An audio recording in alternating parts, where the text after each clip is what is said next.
Me presento para todos los que no me conocen. Mi nombre es Alejandro Reina, miembro activo de la Iglesia Cristiana de la Reforma Lluvias de Gracia y seminarista en estudios teológicos del Seminario Reformado Latinoamericano en Medellín, y soy la persona que va a estar encargada de guiarles en medio de este proceso educativo.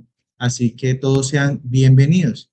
Vamos a iniciar. Antes de la clase introductoria, nuestro pastor Mauricio Caicedo nos quiere saludar. Así que le cedo la palabra, pastor. Gracias, hermano Alejandro. Muy buenas noches a todos los hermanos y hermanas que están conectados. ¿Me escuchan bien? Dígame. Sí se le escucha, pastor. Sí, señor. Sí, lo escucho bien. Bueno, muchas gracias. Tengan sus micrófonos apagados, por favor. Entonces, hermanos, solamente quería saludarles en el amor y en la gracia de nuestro Señor y Salvador Jesucristo y animarles con todo mi corazón a que ustedes este aprovechamiento del Instituto Bíblico sea de gran provecho a su vida. No esperábamos tantos hermanos que se inscribieran. Para nosotros fue una gran sorpresa el respaldo y el llamado que hicimos fue exitoso. Entonces, así que, hermanos, muchas gracias por su atención, por haber respondido al llamado. Es un deber educarnos en el conocimiento de la palabra de Dios, y por eso hoy quiero animarles a que si empiezan este curso, ustedes lo hagan de una manera juiciosa, ordenada, y si tienen alguna dificultad, pues no olviden consultarla y les ayudaremos para que puedan desarrollar sus clases, su tarea, perdón. Entonces, solo quiero animarles en el nombre del Señor Jesucristo a que lo que empiecen, lo terminen. Es cuestión de responsabilidad personal, las clases, el desarrollo y las tareas, es cuestión de responsabilidad personal. Entonces les animo, hermanos, a que si empiezan, no desmayen y terminen. Hagan todo lo posible por desarrollar el curso y las tareas que va a ser de gran provecho y bendición a su vida espiritual. La palabra de Dios nos dice en 2 de Timoteo capítulo 2, versículo 15, procura con diligencia presentarte a Dios aprobado como obrero que no tiene de qué avergonzarse, que usa bien la palabra de verdad. Nosotros como cristianos estamos llamados a estar bien preparados en el conocimiento de la Biblia, de la palabra de Dios. Entonces, les animo y les invito a que todos, de una manera juiciosa, ordenada y perseverante, terminen este curso. Quisiera encomendarles al Señor con una corta oración y encomendar la clase. Amado Señor y Padre nuestro, damos gracias a ti porque nos da la oportunidad en tu misericordia y en tu gracia de abrir estos medios para prepararnos, para estudiar, para inquirir en tu palabra, para ver tus asuntos y lo que concierne a nuestra vida espiritual. Ayúdanos, Señor, a ser perseverantes en esta clase, en este estudio, en este material que vamos a iniciar a estudiar. Te pido que le dé la gracia a cada uno de los estudiantes para que perseveren y no desmayen y pongan toda su responsabilidad en desarrollar las tareas. Señor, te lo pido en el santo nombre de tu Hijo Jesús. Ayúdanos a ser obreros aprobados, que usamos bien la palabra de verdad y que no tenemos de qué avergonzarnos delante de ti. Te lo pedimos en el santo nombre de tu Hijo Jesús. Amén. Adelante, hermano Alejandro. Muchas gracias, pastor. Bueno, mis hermanos, entonces vamos a iniciar esta clase introductoria. ¿Están viendo ustedes en su pantalla la presentación? ¿Me confirma alguno, por favor? Okay. Sí, estamos observando. Sí, señor. Sí, señor. Listo, muchas gracias. Esta es entonces una clase introductoria que he preparado para este curso. Recordemos que se llama Andando por el Espíritu. y voy a explicarles de manera breve, más adelante lo voy a hacer. Este es un curso de teología práctica enfocado en la neumatología, es del Ministerio Integridad y Sabiduría, es enseñado por el pastor Héctor Salcedo de la iglesia La IBI en República Dominicana, y es un curso que en general nos enseña acerca de la vida en el Espíritu, cómo entender la importancia de la tercera persona de la Trinidad y cómo eso es importante para nuestras vidas. Esta clase introductoria la he titulado La persona del Espíritu Santo y quiero que nos enfoquemos hoy en meditar acerca de eso. Comencemos con una pregunta. ¿Por qué es importante estudiar acerca del Espíritu Santo? ¿Quién es el Espíritu Santo? Y me gustaría iniciar con un ejercicio. Por favor, todos enfoquen su chat. Ahí les va a aparecer un símbolo como de mensaje. En el computador se ve a mano en la parte inferior izquierda, perdón, derecha, se ve como unos mensajitos. Ese es el chat. Entonces, a través del chat no me van a encender los micrófonos, sino a través del chat. Quiero que respondamos esta pregunta. Quiero que definan en máximo 5 palabras, solo 5 palabras o menos, lo que el Espíritu Santo significa para usted como persona, como usted, en menos de 5 palabras o 5 palabras máximo, ¿qué significa el Espíritu Santo para usted? Pueden comenzar, los leo en el chat.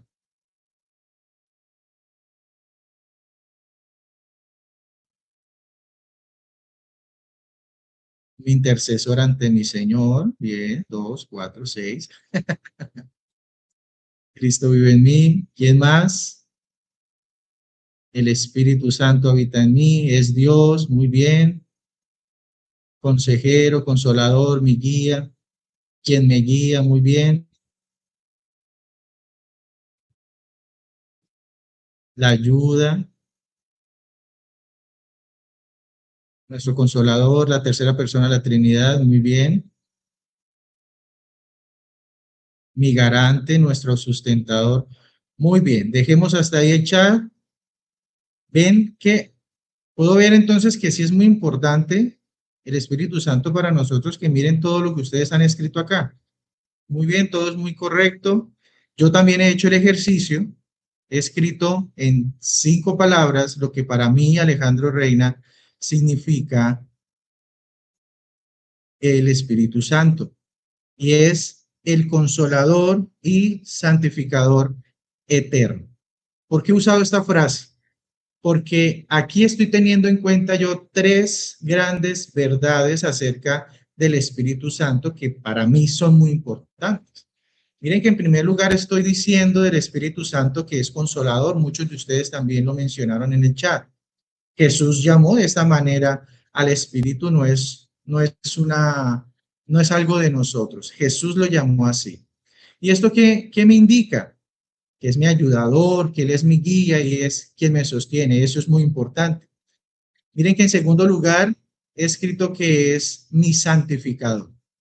Esto indica que Él es quien obra la santificación que yo necesito, que todos necesitamos. Él me aparta del mundo para Dios, transforma mi carácter poco a poco, produce el fruto espiritual en mí, me capacita para entender su palabra y por lo tanto para ponerla en práctica, para obedecerla. Me llena de sabiduría y de virtudes que me hacen más semejante a Cristo, como su amor, su templanza, su mansedumbre, la fe. Es muy importante entonces también tener en cuenta que es nuestro santificador. Y en tercer lugar estoy hablando de un atributo que es la eternidad, porque es importante saber que el Espíritu Santo es eterno para mí, porque eso me permite estar tranquilo, me permite estar confiado, me permite estar seguro, porque entonces estas 2 obras que son hechas en mí, me refiero a la de la consolación y la de la santificación, están hechas por un ser que existe por siempre, que no cambia, que no se agota ni que me va a abandonar en ningún momento. Entonces, con esto podemos ver que el Espíritu Santo sí tiene una gran importancia para nosotros y por lo tanto es necesario que lo conozcamos y aprendamos de él a través de las Escrituras, a la luz de las Escrituras. Cuando hablamos del Espíritu Santo, no debemos hacerlo como si fuera algo secundario o con menor importancia, porque a veces suele ser así, lamentablemente. Pero en realidad es absolutamente central para nuestras vidas el Espíritu Santo. En algunos ámbitos cristianos se ha visto que sucede algo particularmente dañino. Se habla de Dios el Padre, muy bien. Se habla de Jesucristo como el Hijo y Salvador, muy bien. Pero acerca del Espíritu Santo, miren que se ignora mucho. No es frecuente hablar tanto de él o la verdad acerca de él. En otros ámbitos se especulan cosas del Espíritu que no son ciertas. Se excede, se habla de más acerca de él y peor aún, se le toma como algo que es totalmente diferente o desviado a la verdad. Nuestro Señor Jesucristo nos habla acerca de la importancia del Espíritu Santo, así que qué mejor que escucharlo a él. Van a ubicar en sus Biblias Juan 16:7. Olvidé mencionar que por favor tengan sus Biblias a la mano. Juan 16:7. Voy a pedir a un hermano que lo lea. ¿Quiénes están aquí? Hermana Lina, aquí estás como abogada justicia social, ¿me escuchas? Sí, sí, señor. ¿Puedes leer el texto, por favor? Claro que sí. Gracias. Pero yo os digo la verdad. Os conviene que yo me vaya, porque si no me fuese, el Consolador no vendrá a vosotros. Mas si me fuere, os lo enviaré. Amén. Muchas gracias, mi hermano. ¿Qué estamos viendo nosotros en esta declaración? Porque allí hay algo muy interesante. Dice que os conviene que yo me vaya. ¿Cómo podría ser conveniente que Jesús se fuera? ¿En qué contexto eso es conveniente? La respuesta está allí mismo. La respuesta es que el Espíritu Santo no vendría simplemente a acompañarnos de manera externa como un amigo, sino a habitar dentro de nosotros los creyentes. ¿Para qué? Para guiarnos, para transformarnos, para capacitarnos día a día. Entendiendo esta necesidad acerca del Espíritu Santo, ahora sí vemos por qué el hecho de que Jesús se vaya puede ser conveniente. Ese es el contexto. No es que queramos que Jesús se vaya, sino que necesitamos que el Espíritu Santo more en nosotros. ¿Cuál es el resultado de ignorar la importancia de conocer al Espíritu Santo? El resultado es una vida rutinaria, débil, muchas veces frustrante, muchas veces. Una vida que se siente estancada, que no avanza, que no fluye como debiera fluir.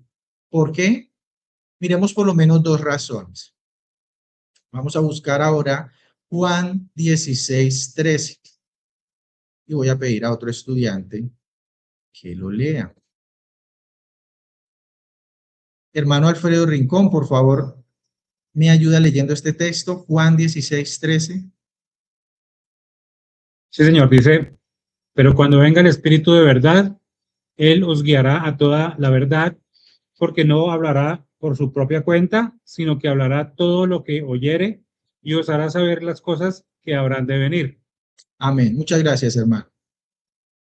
El Espíritu Santo es quien nos guía entonces a toda la verdad, y está muy claro en el texto. Es decir, Él nos guía a conocer a Dios a través de la Escritura, y esa verdad revelada allí nos permite entender el mundo físico, nos permite entender el mundo espiritual y también nuestras propias vidas, como por ejemplo el propósito por el cual fuimos creados. Si ignoramos al Espíritu, entonces no seremos guiados a esa verdad. Y esto resultará en una vida cristiana mecánica, que repite prácticas porque alguien lo dijo, ora porque alguien le dijo que era bueno orar, lee la Biblia porque alguien le dijo que era bueno leer la Biblia, va a la iglesia porque alguien le dijo que era muy chévere ir a la iglesia, pero en realidad no lo hace con la convicción de que estas cosas le llevan a crecer como hijo de Dios. Zacarías 4:6 dice lo siguiente, lo leo para ustedes. Entonces respondió y me habló diciendo, esta es palabra de Jehová a Zorobabel que dice, no con ejército ni con fuerza, sino con mi espíritu, ha dicho Jehová de los ejércitos. Amén. La Biblia es clara cuando nos invita a vivir en el espíritu y no en la carne. Si ignoramos la verdad acerca del espíritu, todas nuestras acciones son realmente en la carne, pero la carne nada aprovecha, es decir, no tiene buen fruto, va a terminar mal. Ese es el resultado. Habrá derrota en la lucha contra el pecado, no tendremos dominio propio, nos cansaremos espiritualmente y andaremos muy desanimados. ¿Por qué? Porque no es con ejército ni con fuerza, dice el texto, sino con el espíritu que logramos tener resultados en nuestra lucha. Si luchas contra la lujuria en tu carne, es decir, si lo único que haces es evitar ver pornografía, por ejemplo, pero no tienes comunión con Dios, no usas el tiempo para meditar en su palabra, en el primer momento en que salgas a la calle y veas a una mujer o a un hombre, pecarás al mirarlo con lujuria, porque estás luchando en la carne, en tus fuerzas, siguiendo tus propias ideas, pero no aprovechando las armas o los medios de gracia que el Señor te da para luchar de manera efectiva. La lucha en la carne no sirve, no tiene fruto, pero la lucha en el espíritu te lleva a obtener victoria sobre pecados específicos en esta vida. Así que, entendiendo lo importante que es conocer al Espíritu Santo, vamos a hacerlo a través de las Escrituras a modo de introducción, muy breve. Vamos a verlo allí. Vamos a hacer otra pregunta al chat, por favor ubíquenlo. Allí la tienen en su pantalla. ¿Qué opinan ustedes? ¿El Espíritu Santo es el poder de Dios? Lo único que quiero que respondan allí es sí o no.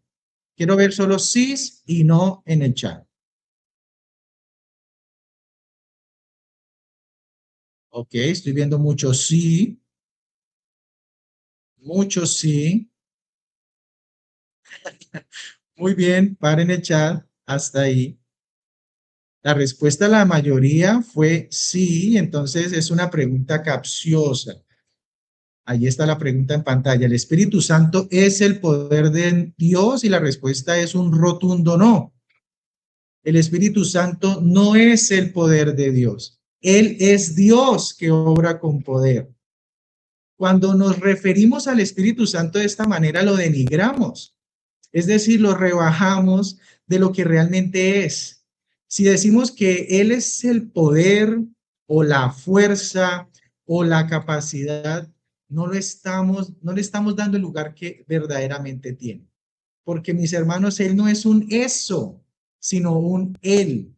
Es decir, el Espíritu Santo es una persona. Y es lo primero que quiero que veamos hoy. El Espíritu Santo es una persona. Por favor, le voy a pedir a un estudiante que lea el texto que está en su pantalla. Vamos a ver.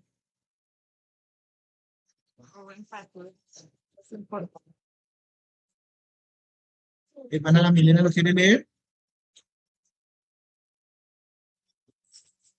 Por favor, hermana La Milena. Tranquilo. ¿Quieres leer el texto? Uno de los errores más comunes es pensar que el Espíritu Santo es Está silenciada, hermana La Milena. uno de los errores más comunes es pensar que el Espíritu Santo es una energía o una influencia unipersonal. Sin embargo, la Biblia lo presenta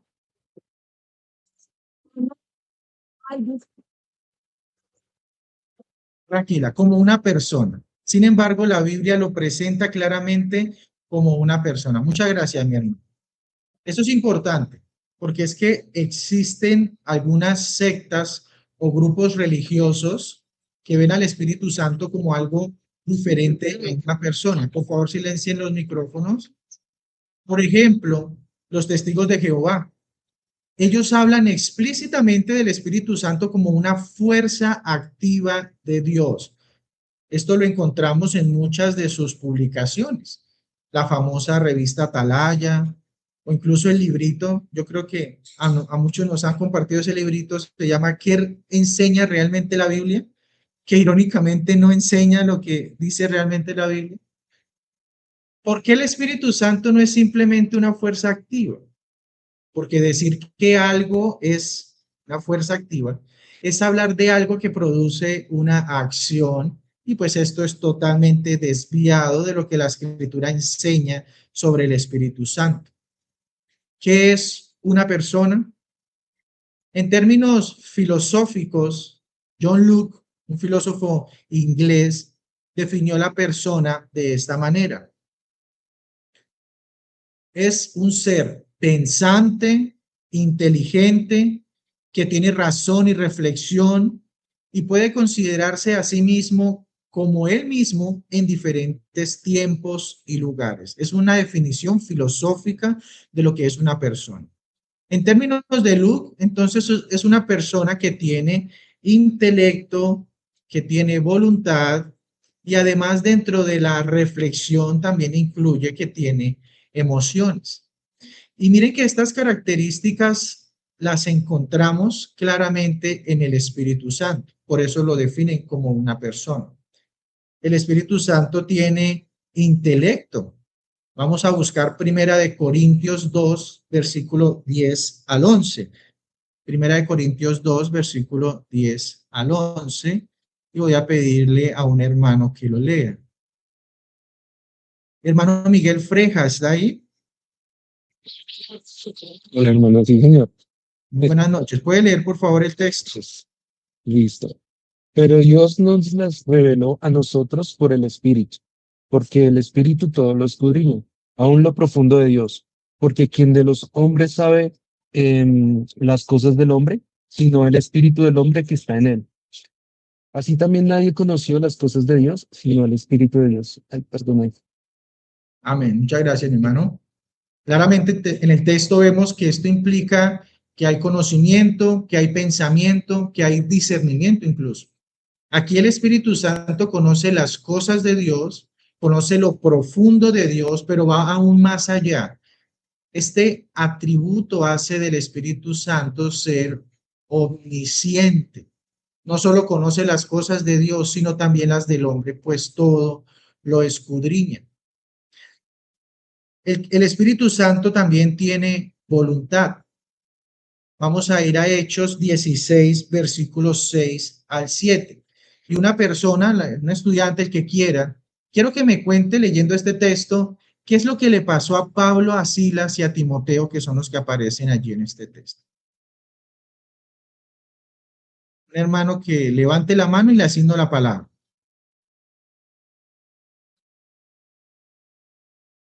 ¿Ningún voluntario? Bueno, entonces, hermana Dina Neira. Ok, levantaron la mano. Le concedo la palabra a Alejandro. Buenas noches. Hechos 16, 6 al 7, y atravesando Frigia y la provincia de Galacia, les fue prohibido por el Espíritu Santo hablar la palabra en Asia. Y cuando llegaron a Misia, intentaron ir a Bitinia, pero el Espíritu Santo no se los permitió. Ok, cuéntenos qué ve usted ahí, qué está pasando. Perdón, no lo escuché. Cuéntenos a través de este texto usted qué ve que está pasando. Allí está Pablo, Silas y Timoteo intentando hacer algo, pero ¿qué ve usted que está pasando allí? El Espíritu Santo pues prohibió que Pablo y los demás pudieran compartir la palabra en esos espacios. Muy bien. Hay una prohibición, entonces, hay un no permitir de parte del Espíritu Santo para estas personas. Entonces vemos claramente allí voluntad, ¿no creen? Él les prohibió hablar la palabra en Asia y también les impidió llegar a Bitinia. Esto no lo hace una fuerza activa simplemente. Además, en 1 Corintios 12, 11 dice lo siguiente: pero todas estas cosas las hace uno y el mismo Espíritu, repartiendo a cada uno en particular como Él quiere. De nuevo, ¿qué estamos viendo en este texto? Estamos evidenciando voluntad. En este caso, ¿cómo lo vemos? Porque Él está repartiendo dones a los creyentes. ¿Y cómo lo hace? Como Él quiere. Esto es voluntad en la persona del Espíritu Santo. El Espíritu Santo también tiene emociones, o podemos ver emociones en Él. Efesios 4:30 dice así: y no contristéis al Espíritu Santo de Dios, con el cual fuisteis sellados para el día de la redención. Amén. Solo una persona puede ser entristecida, solo una persona puede sentirse así, no una fuerza. Entonces también vemos allí en esta conducta que el Espíritu Santo, vemos que nosotros con nuestra conducta podemos entristecer al Espíritu Santo. Adicional a esto, debemos ver también que se nos presenta al Espíritu como una persona también cercana y relacional, es decir, alguien con que podemos tener una relación. Voy a pedirle a un estudiante que lea el siguiente texto, Juan 14:26. Juan 14:26. Y le voy a pedir el favor a la hermana Gloria Orjuela. ¿Me escucha, hermana?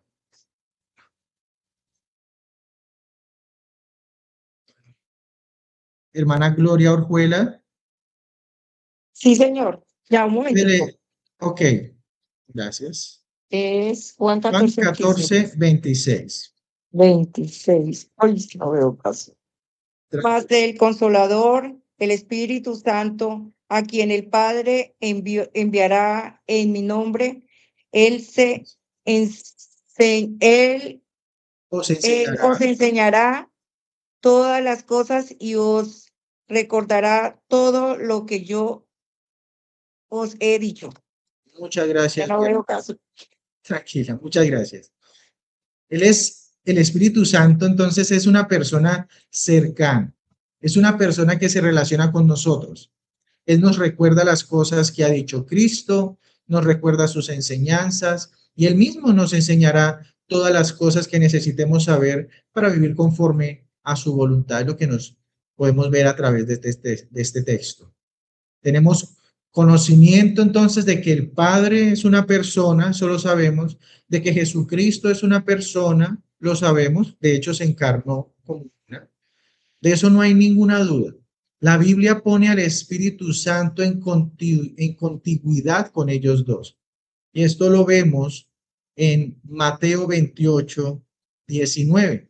Dice lo siguiente: por tanto, id y haced discípulos a todas las naciones, bautizándolos en el nombre del Padre, del Hijo y del Espíritu Santo. Aquí están los tres. Son colocados como personas en contigüidad. El Espíritu es colocado junto al Padre y al Hijo. Y Lucas también, al dar ciertas instrucciones a la iglesia, menciona lo siguiente en Hechos 15:28. Leo los textos para los que quizás estén tomando apuntes. Hechos 15:28 dice así: porque ha parecido bien al Espíritu Santo y a nosotros no imponeros ninguna carga más que estas cosas necesarias. Aquí es evidente que se considera al Espíritu como persona. Es capaz de los mismos pensamientos que ellos incluso tenían. Vamos a leer, o quiero más bien que un estudiante también lea el texto que está en su pantalla. Es una frase del pastor Edwin Palmer, un pastor y teólogo. Hermano Jaime Díaz está allí. ¿Puede leer el texto? Claro que sí. Muchas gracias. Cuán agradecidos debemos estar de que el Espíritu sea una persona, porque precisamente por ser persona nos puede convencer de pecado y con ello guiarnos hasta Dios, morar dentro de nosotros y darnos poder sobre el pecado e iluminar nuestra mente para entender la Biblia, conducirnos en oración y llamar a ministros, ancianos y diáconos como oficiales de la iglesia. Edwin Palmer. Muchas gracias, mi hermano. Qué bueno entonces es saber, es aprender que el Espíritu Santo es una persona tan cercana con la cual podemos tener comunión y con la cual podemos recibir, o de la cual más bien podemos recibir ayuda y fortaleza para nuestro día a día. Eso es algo muy bueno de conocer. Pero también miremos algo. El Espíritu Santo no solo es una persona, el Espíritu Santo es una persona divina, y esto también es muy importante que lo tengamos en cuenta. Ya conocemos por la evidencia del texto que el Espíritu Santo no es una fuerza activa ni un poder, sino que es una persona. Pero debemos conocer también que es una persona divina, que Él es Dios. Esto también es rechazado en algunos grupos religiosos como los mormones, los unitarios, los hermanos en Cristo. Pero miremos qué dice la Escritura al respecto. Hechos, capítulo 5, de los versículos 3 al 4. Dice así la palabra de Dios. Y dijo Pedro: Ananías, ¿por qué llenó Satanás tu corazón para que mintieses al Espíritu Santo y sustrajeses del precio de la heredad? Reteniéndola, ¿no se te quedaba a ti? Y vendida, ¿no estaba en tu poder? ¿Por qué pusiste esto en tu corazón? No has mentido a los hombres, sino a Dios. Esto es una clara referencia de que el Espíritu Santo es Dios. Pedro le está diciendo a Ananías que está mintiendo al Espíritu Santo, y luego le confirma que no le mintió a los hombres, sino que le mintió a Dios mismo. El Espíritu Santo posee atributos divinos como el Padre y como el Hijo. Vemos atributos como la omnisciencia, la omnipresencia, la omnipotencia, su eternidad. Son atributos que tiene tanto el Padre como el Hijo, que los hacen divinos. Miremos la omnisciencia. ¿Sabe usted lo que significa la omnisciencia? Quiero que un hermano levante la mano y me dé su definición, si ha escuchado acerca de este atributo de la omnisciencia, y yo le concedo la palabra. Hermana Eliana Jara, denos por favor su definición. Gracias, hermano. Omnisciencia es que Él lo sabe todo, lo conoce todo, no hay nada oculto para Él. Muy bien, muchas gracias. Así es correcto. Miremos Isaías 40, del 13 al 14. Isaías 40, 13 al 14. Nos habla un poco de este atributo. Como les dije, es una clase introductoria, vamos a ver todo muy brevemente. ¿Qué dice la palabra de Dios? ¿Quién enseñó al Espíritu de Jehová o le aconsejó enseñándole? ¿A quién pidió consejo para ser avisado? ¿Quién le enseñó el camino del juicio o le enseñó ciencia o le mostró la senda de la prudencia? El Espíritu Santo conoce absolutamente todas las cosas, y esto nadie se lo enseñó. Y Pablo también nos dice incluso que él conoce aún lo profundo de Dios en otro texto. Entonces vemos el atributo de la omnisciencia en el Espíritu Santo por la palabra. También miremos el atributo de su omnipresencia. Salmo 139, 7 dice lo siguiente: ¿A dónde me iré de tu espíritu? ¿Y a dónde huiré de tu presencia? Esto expresa claramente que no hay a dónde podamos huir del Espíritu Santo, pues su presencia, al igual que el Padre y el Hijo, está en todo lugar. Hay algo particular del Hijo, ¿no? De pronto es chévere tenerlo en cuenta. El Hijo, Jesucristo, como Espíritu, es omnipresente y está en absolutamente todo lugar, al igual que el Padre y el Espíritu Santo. Pero su cuerpo, el cuerpo del Hijo, solo está en un solo lugar en este momento. Si no lo sabían, un dato interesante, nos haremos un poco del tema. Miremos también su omnipotencia. A él, al Espíritu Santo, primero lo vemos en la creación del mundo, pues él fue partícipe. En Génesis 1, versículo 2, lo vemos moviéndose sobre la faz de las aguas. Y este mover es una acción creadora, denota una acción creadora.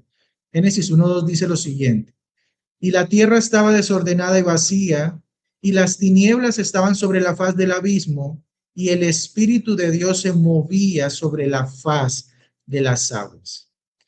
También vemos al Espíritu Santo en la creación del ser humano. Job 33:4 dice lo siguiente: el Espíritu de Dios me hizo y el soplo del Omnipotente me dio vida. El Espíritu Santo también hace parte de la creación del ser humano. Es claro en esta expresión que dice, el Espíritu me dio vida. Es muy interesante y muy importante que veamos la omnipotencia del Espíritu Santo a través de su obra creadora. Voy a pedirle a un estudiante que lea el siguiente texto. Hermano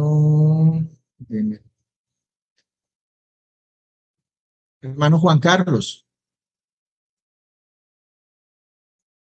¿Alcanza a leer el texto? Sí, señor. Por favor. Dice, estos textos nos indican su presencia creadora y poderosa, tanto del mundo como del ser humano.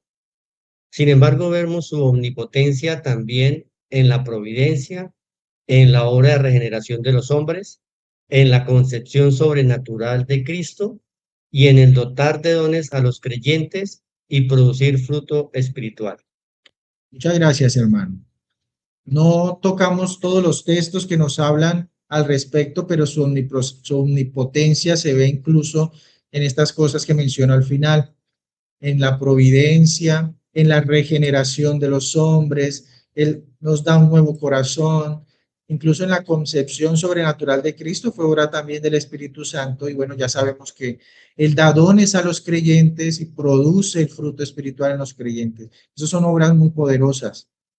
Vemos en Hebreos 9:14, también nos habla acerca de su eternidad para finalizar los atributos del Espíritu Santo. Dice así Hebreos 9:14: cuanto más la sangre de Cristo, el cual mediante el Espíritu eterno se ofreció a sí mismo sin mancha a Dios, limpiará vuestras conciencias de obras muertas para que sirváis al Dios vivo. ¿Notaron donde dice el Espíritu eterno? La Escritura nos menciona, el autor de Hebreos nos menciona allí que el Espíritu es eterno. Finalmente le damos una nota de Juan Calvino al respecto. Le voy a pedir el favor a la hermana María del Pilar.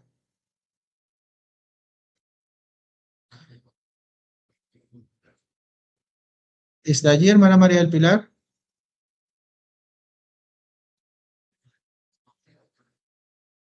Si está hablando, no la escuchamos.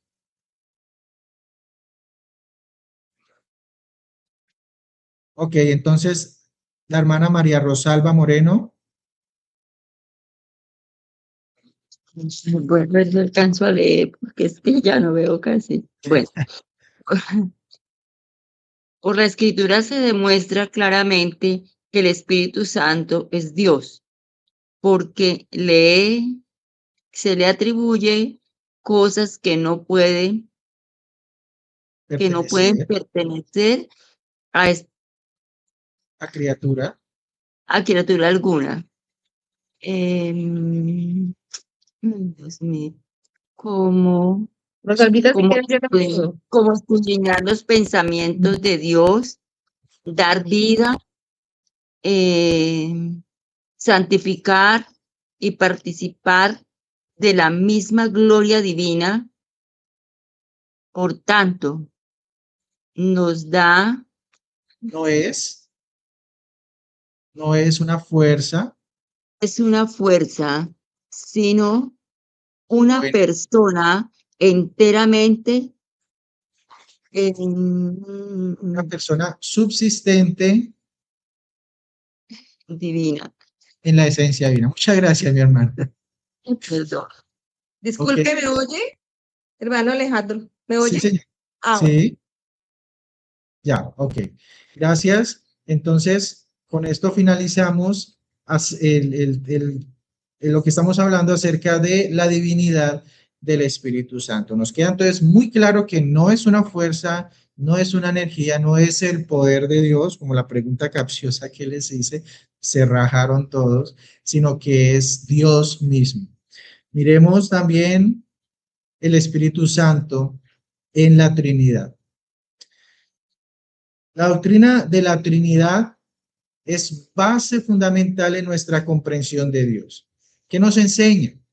Que hay un solo Dios en tres personas, el Padre, el Hijo y el Espíritu Santo.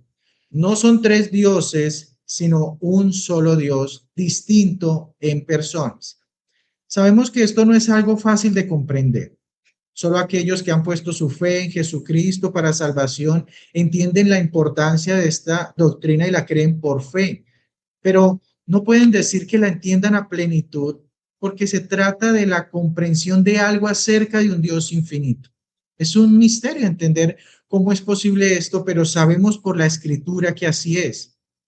El filósofo contemporáneo William Lane Craig, en su libro Fundamentos Filosóficos para una Cosmovisión Cristiana, dice lo siguiente en cuanto a la Trinidad. Dice, la doctrina de la Trinidad no es una contradicción lógica, porque no afirma que haya tres dioses y un solo Dios en el mismo sentido.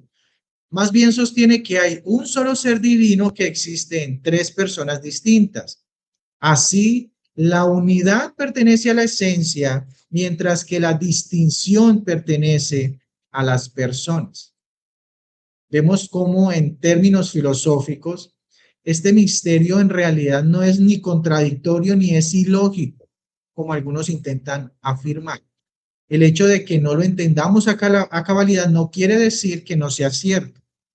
Ahora quiero que veamos la descripción del credo de Atanasio, ya que este fue preparado por muchos teólogos en el siglo IV y V ante una gran confusión doctrinal que había en la época acerca de la Trinidad y del Espíritu Santo y su persona.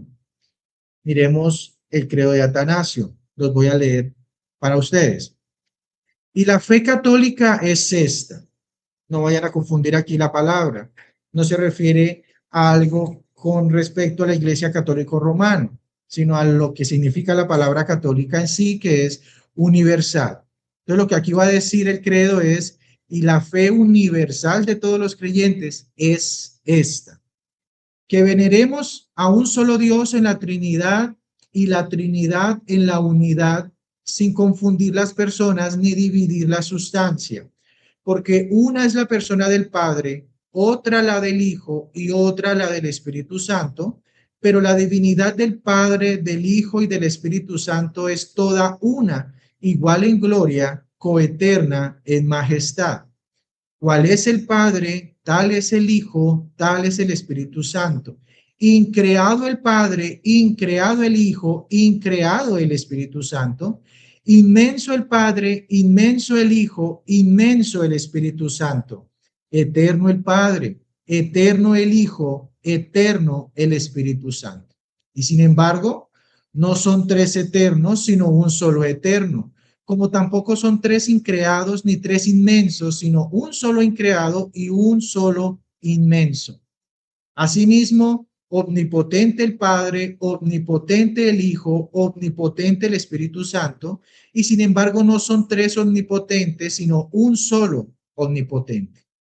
Así que el Padre es Dios, el Hijo es Dios, el Espíritu Santo es Dios, y sin embargo no son tres dioses, sino un solo Dios. Así que el Padre es Señor, el Hijo es Señor, el Espíritu Santo es Señor, y sin embargo no son tres señores, sino un solo Señor. Hasta ahí voy a leer, y continúa mucho más. Es muy interesante esta descripción del credo, ¿no creen? Porque no deja espacio a dudas. Aprovecha las obras de Dios, sus atributos, y las usa para dar a entender cómo estas tres personas son un solo Dios sin confundirlas. En la Escritura esto también es muy claro. Tenemos textos como Mateo 28:19, que dice, por tanto, id y haced discípulos a todas las naciones, bautizándolos en el nombre del Padre, del Hijo y del Espíritu Santo. Ya lo habíamos leído.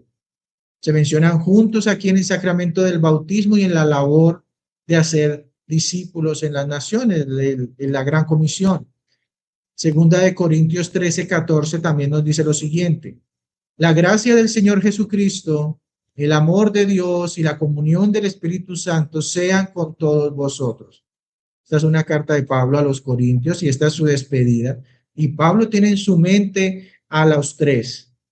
Les desea a la iglesia de Corinto la gracia del Señor Jesús, el amor del Padre y la comunión del Espíritu Santo. Entonces vemos claramente la participación de la persona divina del Espíritu Santo en la Trinidad junto con el Padre y el Hijo como distintos, pero siendo un solo Dios. Y finalicemos mirando acerca de la procedencia del Espíritu Santo. Es necesario comprender algo adicional sobre el Espíritu Santo en la Trinidad y es su procedencia. No se confundan con esto. No estoy hablando del inicio o el origen del Espíritu Santo, porque ya vimos que Él es eterno. Esto quiere decir que no tuvo un inicio ni tendrá un final. Cuando hablo de la procedencia, me refiero a su relación eterna con las otras dos personas de la Trinidad.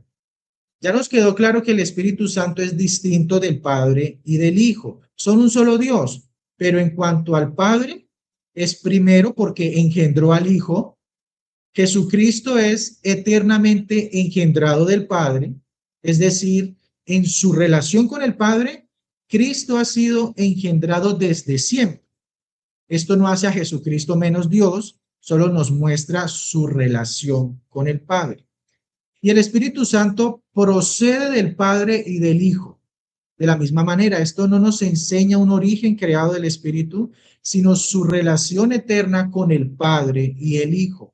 Él procede eternamente del Padre y del Hijo. Es inspirado eternamente. Ahora bien, no podemos cambiar el orden. El Padre no es creado, tampoco es engendrado y tampoco procede. El Hijo es engendrado del Padre, pero no es engendrado del Espíritu, y Él tampoco procede.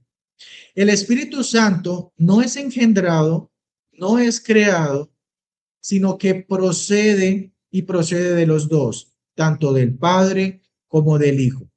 Este es el orden, y esta es la relación que señala la Escritura sobre las tres personas de la Trinidad. Parece un poco confuso, de nuevo, igual que la Trinidad o todo lo que tiene que ver con ella. No es muy fácil de comprender. No entendemos a cabalidad qué significa a profundidad este engendramiento del Hijo con el Padre y esta procedencia del Espíritu con el Padre y del Hijo, pero la Biblia nos lo enseña y debemos enseñarlo también. Juan 15:26 nos habla al respecto. Dice: pero cuando venga el Consolador, a quien yo os enviaré del Padre, aquí está hablando Cristo, a quien yo, Cristo, os enviaré del Padre, el Espíritu de verdad, el cual procede del Padre, Él dará testimonio acerca de mí. Vamos a leer, voy a pedirle a un estudiante que lea otra frase de Edwin Palmer al respecto. Y le voy a pedir el favor, hermano Oscar Cárdenas. Sí, señor. Por favor, me ayude leyendo el texto. Es una bendición tener un Dios que no es una persona, sino tres. Constituye una Trinidad abundante, porque no solo hay un Padre que nos ama y cuida de nosotros, sino también un Cristo que trajo salvación e intercede por nosotros, y en su Espíritu Santo que mora dentro de nosotros y aplica la salvación a nuestra vida. Muchas gracias, mi hermano. Entonces, ya para finalizar, conocer al Espíritu Santo es el punto de partida para una vida cristiana auténtica. Él no es una invención humana, no es una fuerza que debemos buscar, no es un fuego que necesitamos sentir, no es una emoción pasajera ni un éxtasis momentáneo. Todas estas son ideas cerradas acerca de la persona del Espíritu Santo. Por el contrario, el Espíritu Santo es una persona divina, es Dios mismo, ya lo vimos. Está presente, es cercano, mora dentro de nosotros, está profundamente comprometido con nuestro crecimiento espiritual, aplica la obra sacrificial de Cristo a nuestras vidas, nos regenera, nos guía y nos lleva a la fe que permanece, nos transforma, moldea nuestro carácter y nos santifica diariamente. Así que los animo, mis hermanos, queridos estudiantes, a que inicien este estudio de este curso con un corazón impulsado por ese deseo de conocer de Dios, de conocer del Espíritu Santo, tal cual lo enseña las Escrituras, para amarle, para vivir para su gloria, para servirle, entendiendo que esta obra del Espíritu Santo es maravillosa para nuestras vidas. Hasta aquí la clase introductoria.